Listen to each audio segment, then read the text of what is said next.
अभी last month SEBI ने एक बहुत डिटेल स्टडी निकाली थी जिसमें बहुत शॉकिंग फैक्ट्स निकले रिगार्डिंग एफएनओ ट्रेडिंग। बहुत ह्यूज लेवल पे लोग लॉसेस इनकर कर रहे थे। सो इन इश्यूज को टैकल करने के लिए सेबी ने ऑन 1 अक्टूबर कुछ नए सेट ऑफ रूल्स निकाले हैं। तो चलिए उन पर नजर डालते हैं। पहला, उन लोग ने कॉन्ट्रैक्ट साइज को इंक्रीज कर दिया है।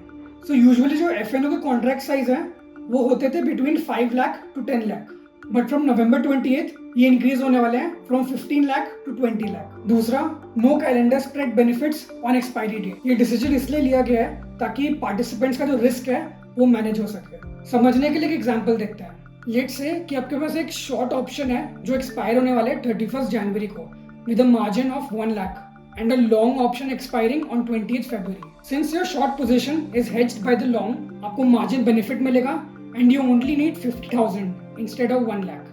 But on 21st January 2025 ये available नहीं होने वाला and you will have to maintain full 1 lakh margin.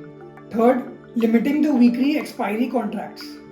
So currently जो weekly expiries होती है वो होती है on 4 indexes of NSE and 2 of BSE.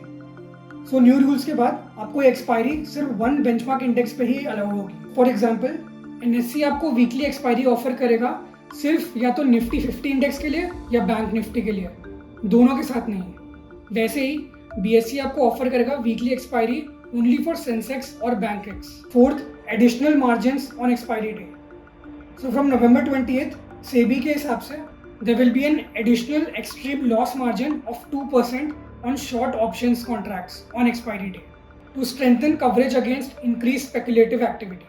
Fifth, upfront collection of premium while buying options.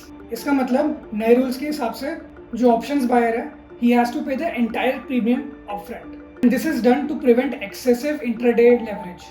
And sixth and final rule, SEBI's intraday monitoring of position limits. This will be effective from 1st April 2025 to prevent unnoted breaches, especially on expiry days. So currently ये monitoring end of the day में होती थी, but नए rules के बाद these will be monitored multiple times throughout the trading day. So ये SEBI के नए rules से actually में क्या impact होगा ये देख लेते हैं. First, it will discourage very small investors who do not have adequate funds from trading derivatives at all. Second, it will sharply reduce leverage. इसका मतलब traders will be prevented from punting with borrowed money. And third, they reduce volatility and trading of certain kinds at extremely volatile periods like expiry days. So अगर आपको video informative लगा तो आप subscribe कर सकते हैं बिकॉज हम इस टाइप के वीडियोस एवरी वीक डालते हैं। एंड और फाइनेंस कंटेंट के लिए ये है प्लेलिस्ट।